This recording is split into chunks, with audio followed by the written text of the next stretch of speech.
Hey guys, it's your friend John here, and today I'll be making an interesting weapon. I'll be making a medieval style battle axe.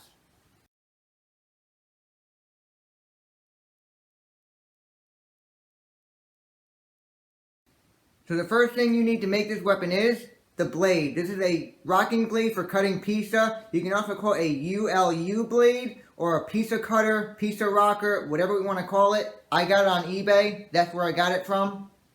The second thing you need is a long pole, hardwood pole. It can be shovel handle, broomstick handle, something that you can use to make an axe out of. And the third thing you need is some form of cord. This is leather cording. You can use wrapping, lacing, whatever you need. I'm going to be using leather. Now the first thing I'm going to do is I'm going to cut these little ends off here and here so it's not rounded on these edges.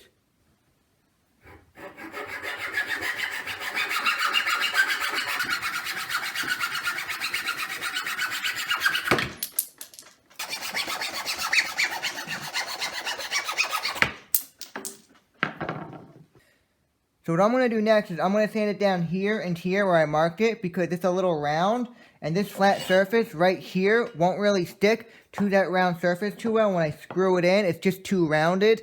So I got to flatten that rounded edge off so it will stick better when it's all combined together.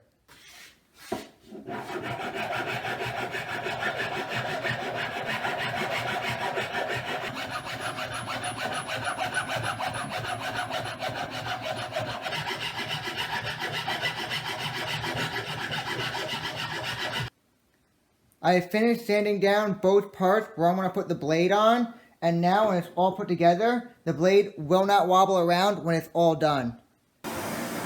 Next, take a blowtorch and use a blowtorch to darken the wood.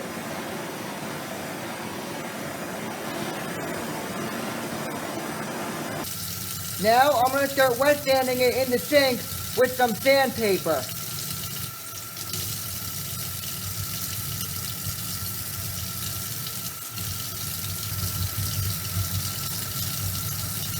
What I'm going to do next is these two flat parts, I'm going to put some glue on there. I'm going to use some Gorilla Glue, the 24-hour dry glue. And I'm going to let it sit there. And then once the glue is dry, I'm going to add the screws in to this blade so it's all put together.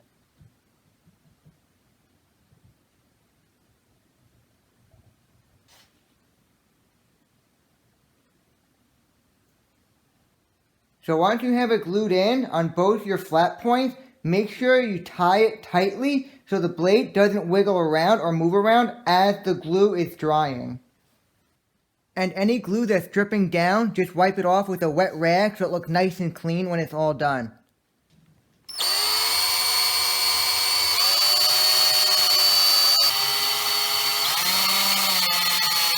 So what you just saw me do earlier is I took a drill bit that closely resembles the size and shape of a screw. And I'm going to use that screw to drill it in here so it holds this blade in place. I already did it over here, and what I did is after I drilled it in, I made the top just a little bit larger so when I screw it in, the screw head won't be sticking out. It'll be nice and tucked in. And then I'm going to add a little bit of wood filler so it blends in as the glue dries. And just like here, you can see it's done. The wood filler's in, the glue is in, everything is done. So I'm going to do that next with this side.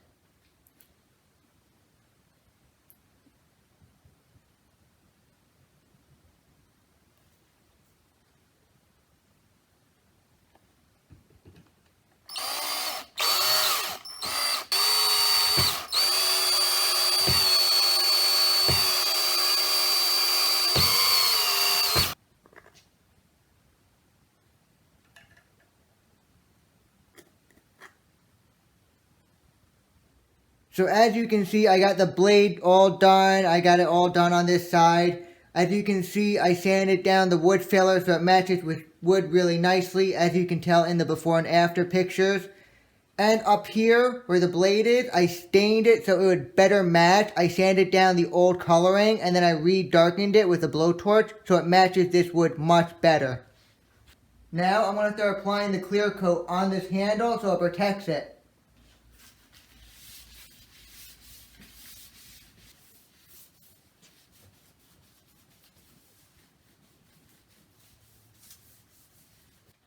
So the clear coat is all done. I got my leather right here. I'm going to start applying my leather handle.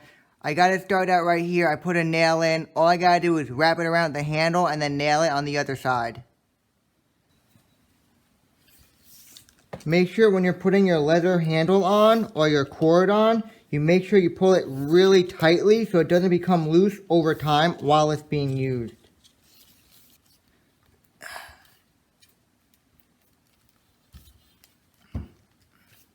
So when you're done getting your leather cord on or leather wrap on, tuck it under right here on the other end and just put a nail in and just hammer it in.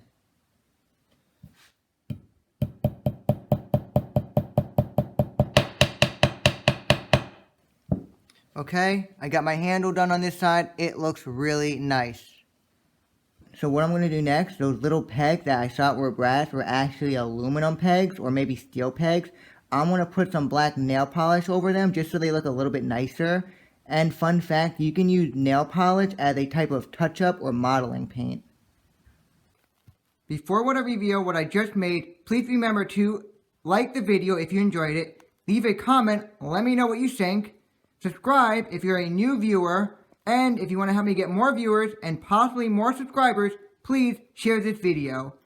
And also, don't forget to hit the notification bell so you can be aware every time I upload a new video. And don't forget to check out my older videos as well. Now, back to the main video. I'm outside with my weapon. It's all done. It looks really, really fantastic. I'm going to test it on Junkman Woody, or what's left of him. So let's see how this weapon holds up against a strength test.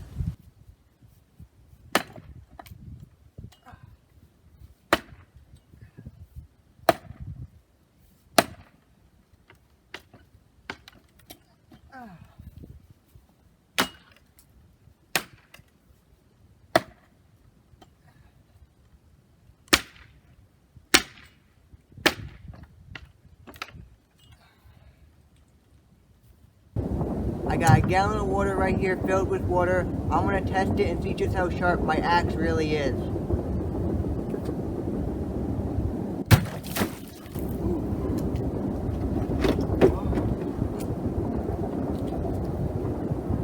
One swing and did a lot of damage. Almost went all the way through, and that's a cut right there.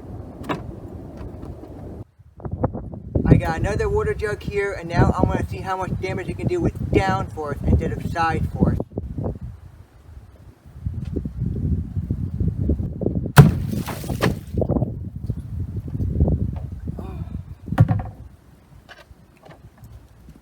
That is a clean cut. So, what are my overall thoughts on this weapon now that it's done and I finished testing it? It's a pretty strong weapon for such a lightweight weapon. You're definitely not going to be able to cut any wood with this thing or cut any heads off, but no doubt about it, a good swing to the neck or body will definitely put a deep cut in it that's life-threatening, and this weapon will definitely kill a person with one good hit.